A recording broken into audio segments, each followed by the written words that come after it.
వీడియోలోకి వెళ్ళే ముందు మొదటిసారి కనుక అయితే మా ఛానల్ చూస్తున్నట్లయితే ప్లీజ్ లైక్, షేర్, సబ్స్క్రైబ్. కాలుష్యంపై అసెంబ్లీలో జరిగిన చర్చ సందర్భంగా టీడీపీ ఎమ్మెల్యే బోండా ఉమామహేశ్వరరావు చేసిన వ్యాఖ్యలు వేడి ఇంకా చల్లారలేదు. కాలుష్య నియంత్రణ మండలి చైర్మన్ కృష్ణయ్య తీరుపై ఎమ్మెల్యే ఉమా తీవ్ర విమర్శలు చేయడమే కాకుండా డిప్యూటీ సీఎం పవన్ కళ్యాణ్ పేరును ఆయన ప్రస్తావించడంతో కూటమి ప్రభుత్వంలో అగ్గి రాజేసింది. ఎమ్మెల్యే వ్యాఖ్యలను ఉప ముఖ్యమంత్రి పవన్తో పాటు సీఎంఓ కూడా సీరియస్గా తీసుకున్నట్లు చర్చ జరుగుతుంది.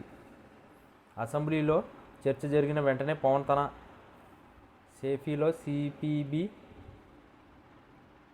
పీసీబీ ఉన్నతాధికారులతో భేటీ అయినట్లు వార్తలు వచ్చాయి. ఎమ్మెల్యే అలా ఎందుకు మాట్లాడారని తెలుసుకున్న డిప్యూటీ సీఎం పవన్ ఆయనపై సీఎం చంద్రబాబుపై ఫిర్యాదు చేయాలని నిర్ణయించినట్లు ప్రచారం జరిగింది.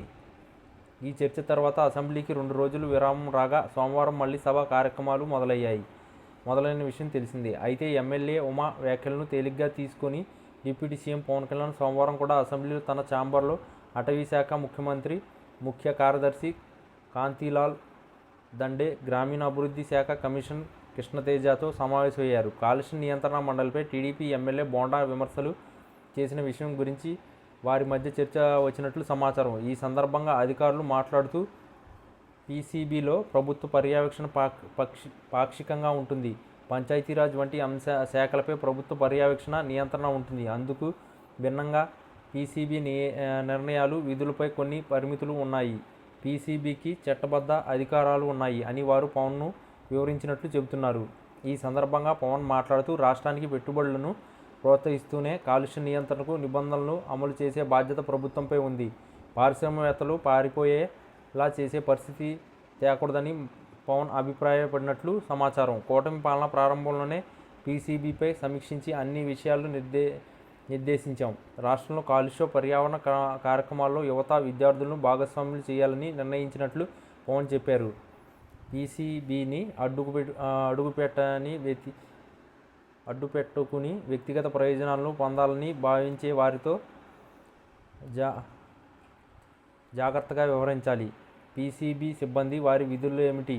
కాంట్రాక్ట్ సిబ్బంది బాధ్యతలు ఏంటి? పీసీబీకి ఆర్థిక వనరులు ఏంటి? వాటిని ఆడిట్ ఏ విధంగా చేస్తున్నారు అంటూ పవన్ ప్రశ్నించినట్లు చెబుతున్నారు.